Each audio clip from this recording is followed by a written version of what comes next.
Hey everyone, Arthur Fantastic here, and right after Justin Flores, JFlo, his seminar here at CSA Orlando, I'm talking to Lauren Meece, Olympic Judoka in 2000, placed 9 at the World Judo Championships in 99 at 16. Overall badass. Lauren, how are you doing today? Super. I'm excited to be here. I haven't seen my buddy Justin in a decade or two, so So it's been a little bit. you were traveling with him during your Olympic days and your judo days for a long time, right? Yeah, he was actually my brother's rival growing up, so I was constantly, obviously, watching my brother fight him. Yeah, and they traveled quite a bit together. We traveled a little bit together, but we just grew up. I mean, judo's a small world, so we all kind of, when you get to the elite level, you know each other. And it's more like a family than anything else. What was your brother's name, by the way? Justin Meece, so Justin. it was always Justin versus Justin. Yeah, it was kind of a gimmick, I guess, to some degree for all of us, because you yell, "Go Justin, Justin do this," and you didn't really know who you were. They're all both getting pumped up for everybody because they're just getting cheered on by everybody Yeah, at that point.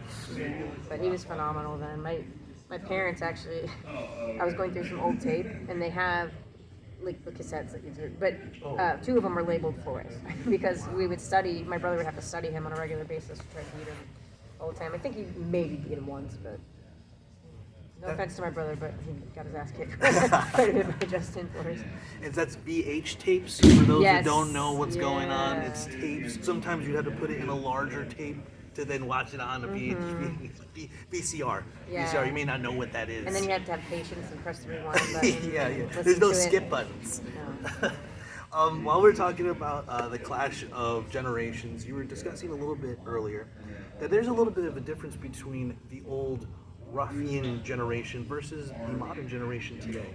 Could you expound on that and maybe let's talk about it a little bit? I think because this generation we have things like safe sports, so they're a little bit more conscientious of head injuries, weight cutting, fighting with injuries, and so we kind of had to laugh through the pain a little bit more with our generation in regards to like getting a concussion, fighting with a broken hand or a messed up knee or elbow, cutting weight drastically to the point where you pass out. So this upcoming generation, they're better taken care of, and so there's kind of a juxtaposition. Obviously, it's better that they're healthy and they're not experiencing all these concussions and poor treatment of their body, but it loses its camaraderie, I guess, because you're almost like going through the trenches with each other as you watch your teammate or friend pass out on the sauna floor and you're like, "Hey, are you good?" I think we should probably drag him out and give him like a couple more minutes out of the sauna before you pull him back in. We're ruffians, yeah. Ruffians. I love that. Arthur Fantastic, aka the Golden Ruffian, holler. When we look at the judo of the early thousands, before the leg grabs were removed, I felt like there was more of a dynamic. Even sometimes there was more like wrestle judo matches, what I mean? They're like, oh, who's better type of thing, which I like that there's that camaraderie again. What are your thoughts on the AJP, the Kodokan, including some leg grabs, and where do you think that is taking judo today? It's going to open up, like other grappling communities, number one, but number two, in my opinion, most of like the removal was political, and it had nothing to do with like the genuine nature of judo. I don't want to sound like an old judoka that's like, well, we lost our leg grab, so I pretty much kept my mouth shut about it. But the original forms of judo obviously have double legs, single legs, leg picks, things of that nature, and it pulled away from your own personal expression. So I was a 48 kilo. I was a tiny, featherweight, and 105 pounds, by the way, 105 guys. pounds. For the Americans here. Right. And so Go America. my personal expression is removed without the use of leg grabs. When you're tiny, you need to use your body. You need to use more off balancing with, being able to touch the legs. So I think it's a great thing that this is in the talks or in the rumor mill that the leg grabs are coming back with some limitations, but it's important. It's important to me. It's important to my older generation, and I think that we're going to see a lot more dynamic takedowns within that realm. And I think so too. They took them away, and they said that they're trying to have a pure form of judo, or they want to draw, or they want to draw more attention to the sport, or they don't want it to look just like wrestling. But it is what it is, and I don't know, I'm pumped about it. I'm pumped about it too. I think you hit it right in the head. It's very political, the removal of it. It didn't really make a lot of sense. As you said, original forms of judo allowed leg grabs, double legs, firemen's. I mean, firemen's are still allowed. Well, they had a Temi too. They had some kind of like judo trap situations happening too, like Yeah. physical contact. Yeah. It's strikes. Yeah, they had strikes. And I think that adding these leg grabs are making it more of a full martial art once again. Not that the art has changed, but rather the sport aspect and how you train is always going to be almost entirely oriented towards how you're going to compete. And removing the leg grabs, in kind of removed it from the lexicon, like what we're talking about when we're going to. Dojo and training our takedowns because we want to be ready for competition. Speaking of competition, we were talking earlier a little bit about like ADC, CJI. You watch a little bit of CJI. You're a fan of Fionn Davies, I am, yeah. who's also a judoka. I did not know that. Like Owen Livesay. Owen Livesay, we've talked about him on this channel. Love that guy. Livesay. I think it's Livesay. I don't know. It seems the way that I would say Livesay. Hey, little Livesay. Okay. But you were saying that you watched for Fionn Davies. What do you think of the overall idea of CJI? And once again, what do you think that's taking grappling? It should be athlete dependent, in my opinion. Like even with our judo organizations, most of the people that run them are not judokas or never been elite athletes. And what's his name? Shintaro Higashi. Shintaro Higashi. He's been talking about this on his channel a little bit, right? Yeah, he's been talking about the voting process and stuff like that. But I mean, it's like beating a dead horse. That's why a lot of us kind of went outside the realm of those judo organizations. For me, I like the organization that I'm involved in, but that's because it's more grassroots. But when you get to that elite level, it's a little bit different, and it becomes the waters are too muddied. If I might say corporate, is it a little too corporate in the spirit of martial arts? No, it's too infused with nepotism and cronyism. Nepotism and cronyism. Wow, she's straight up on it. Yes, I agree.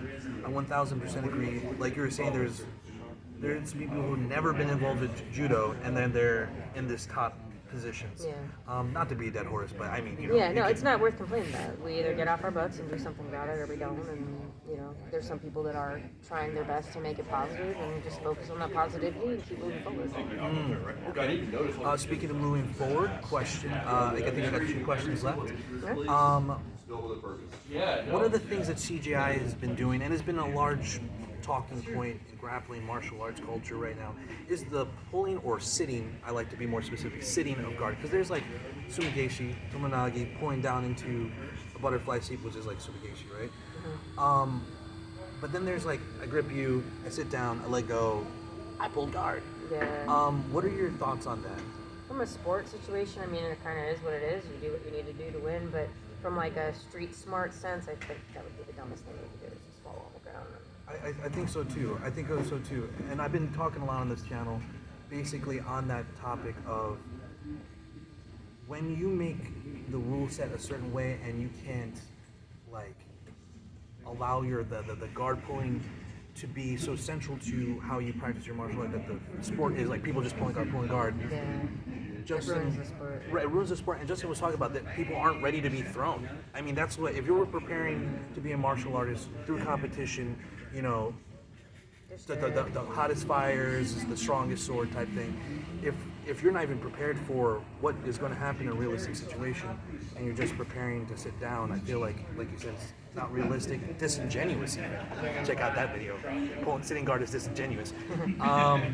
Last questions, I'm going to throw some out there for you. Yeah, we got to head out to lunch. Have you heard of Gene LaBelle? I know. Yeah. Have you ever trained with him? He was like within our community in passing, but I never actually trained with him. He was just one of those judo legends that kind of lived on through other folks. But I mean, I've never heard anything bad about him. I was too young to really engage too much with him. I brought him up just to segue into catch wrestling. Have you done any catch wrestling? What are your thoughts on catch wrestling? Anything like that? I coach mostly. I wrestled a little bit in high school, but my main focus is just my student population, my private social, all that stuff.